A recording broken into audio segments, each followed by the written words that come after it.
முட்டிருங்களா sir? முட்டாது. ஆறு நிமிஷம் இல்லை, நீங்கள் இங்கே நில்லுங்க சார். ஓகே, கிளியராக இருக்குன்னு நினைக்கிறேன். எத்தனை மாடு இருக்குன்னு சொன்னீங்க சார்? மொத்தம் 15 மாட்டுக்கு மேலே இருக்கு. வீடியோ ஓடிட்டு இருக்கு.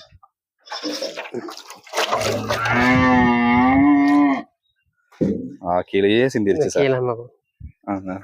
ஒன்றும் பிரச்சனை இல்லை. ஒன்றும் பிரச்சனை இல்லை. அது கொஞ்சம் கம்மியாக இருக்கு.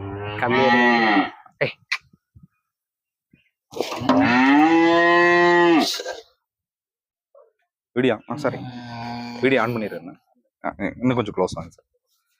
நம்ம இன்னைக்கு வந்திருக்கக்கூடிய இடம் பார்த்தீங்கன்னா, நம்ம கோயம்புத்தூர் மாவட்டத்தில் சாமநாயக்கம்பாளையம் இல்லைங்களா? சாமநாயக்கம்பாளையம் அப்படிங்கிற ஒரு கிராமத்தை நோக்கி தான் வந்திருக்கோங்க. இங்க கிட்டத்தட்ட ஒரு 15 to 20 மாடுகள் வச்சு ஒரு ஃபேமிலியே ரன் பண்ணிட்டு இருக்காரு ஒரு ஐயா. அவர்கிட்ட நம்ம கேட்டு தெரிஞ்சுக்கலாம். ஐயா வணக்கம். ஐயா வணக்கம். நல்லா இருக்கீங்களா? நல்லா இருக்கு. உங்க பேரு, உங்களை பற்றி ஒரு சிறிய அறிமுகம். என் பேர் வரதாச்சனங்க. நான் பிரைவேட் கம்பெனியில் ஒர்க் பண்ணிட்டு இருந்தேன்.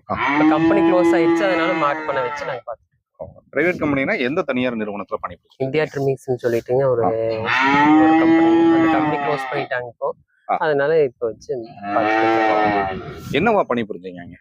அங்க ஒரு ஒர்க்கரா தான் இருந்தாங்க ஸ்டோர்ல. என்ன படிச்சிருக்கீங்க? நான் 10th தான் படிச்சிருக்கேன். 10th வரைக்கும் படிச்சிருக்கேன்.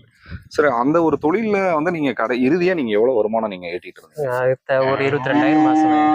இப்போ உங்களுடைய வயது? என் வயது 42. 42. அதாவது 22,000 ரூபாய் நீங்க ஈட்டிட்டு இருந்தீங்க வருமானம். இறுதியா நீங்க வாங்கிட்டு இருந்த ஒரு தொகை. அது அங்கிருந்து நீங்க நிற்கும் போது உங்களுடைய மனதுல நம்ம அடுத்து என்ன பண்ணணுங்கிற அந்த எண்ணத்தோட தான் நீங்க நின்னீங்களா? அப்படியே எதுவுமே இல்லை. ஏன்னா அது போயிட்டு இருக்கும் போதே நான் இந்த மாடல் வச்சு பார்த்துட்டே தான். அதுக்கு ஏதாவது கொடுத்தா அமைதியா? கண்டிப்பா கொடுங்க சார். ஏன்னா பசிக்கு